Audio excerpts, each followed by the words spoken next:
Meanwhile, former President Donald Trump is still deciding on his pick for vice president. Trump says he will likely make the decision before the Republican National Convention begins. Several names have been discussed here, including Doug Burgum of North Dakota. The 67-year-old is a second-term governor with a conservative track record. J.D. Vance, a 39-year-old senator from Ohio, also on the short list of candidates. He's been an outspoken supporter of Trump in Congress.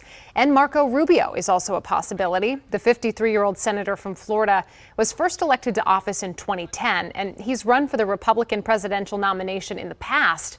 The Republican National Convention is set for July 15th through the 18th in Milwaukee. Top 3 issues facing the country: the economy, illegal immigration, and people aren't going to agree with it. I'm going to say this push for transgender mental illness. When it comes to the Democrats and the media and how they work together in this machine, if you're the person at the top of the ticket, they will talk about you as if you are the greatest thing ever created. And the second that you're not usable, i.e. Joe Biden, oh, you need to step down. You're not the same person. It's time for us to move on. These same Democrats 2 weeks ago were saying that Joe Biden was one of the great presidents ever. Look at what he's done, even though they knew full well that his capabilities have been diminished over the last several years. Those are the top 3 facing our country. If you want to talk about, other issues outside of our country that could affect our country, obviously the whole Israel, Palestine, Hamas thing, obviously Russia, China, that kind of thing. But the things we need to be focusing on the most are what are happening inside our borders that are affecting us specifically on a day-to-day basis. People are saying that, Donald Trump needs a female vice president to counter the fact that the Democrats have a female vice president. And I don't think that's true. Trump needs whoever is going to be the best person for the job as a vice president, and potentially the best person for the job as a president if Trump is not around, if something happens, or to take over, to be on the ballot in 2028. So that's who needs to be Donald Trump's vice president, in my opinion. I think when you talk about how people aren't really being fooled by the propaganda from the Democrat machine, is because the American people are now accustomed to the gaslighting that comes from Democrats and comes from the media. It's all one and the same. And so with Kamala Harris, she was the border czar. She did nothing to fix the border. As a matter of fact, what she did was go down to the Northern Triangle countries to try to figure out root causes. And we all know the root cause was Joe Biden ending Donald Trump's border security protocols. That was the root cause. She ignored it. And then when she went to El Paso, she was there for a couple of hours and went on to Los Angeles. She's not serious about the issues facing this country. Neither was Joe Biden. It's a question a lot of people are asking. Should Biden step down? If you take him out now, then you'll still have people always going, well, he could have done great, but everybody took him out of office too soon, or blah, blah, blah, blah, blah. Plus, we don't need to take him out and put Kamala in for any reason, just to say there was a black female president.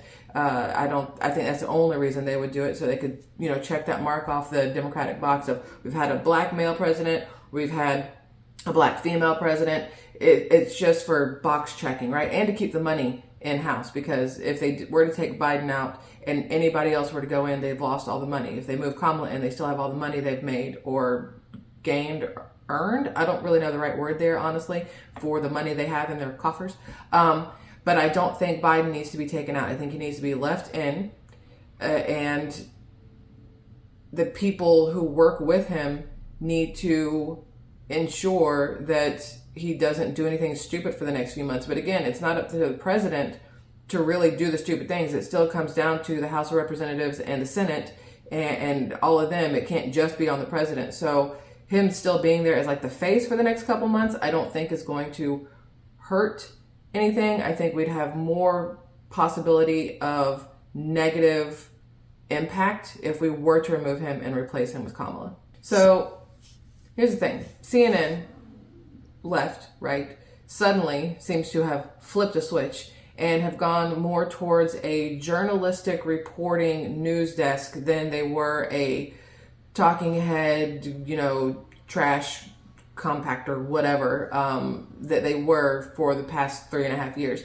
And a lot of it, I think, happened after the debate. Leading up to it, there's a little bit of a playing with that switch, like, I don't know. And then the debate happened, they're like, nope, flick that thing all the way up, change it completely. Because they see the writing on the wall. They can see that the Republican Party is needed. They can see that unless they are to change the way they are doing things, they are going to be obsolete, just like Biden is technically going to be obsolete November 5th. So they read the writing on the wall, and they are, in theory, they are smart business people at the end of the day, and they realize that you can't stay on a sinking ship unless you want to drown. So what they're doing now is they're like, hey, see that lifeboat? Just go ahead and jump on a lifeboat. We're not going to wait for this thing to go all the way down. Get on a lifeboat, start rowing towards that other boat over there. Maybe they'll let us on. We'll see what happens.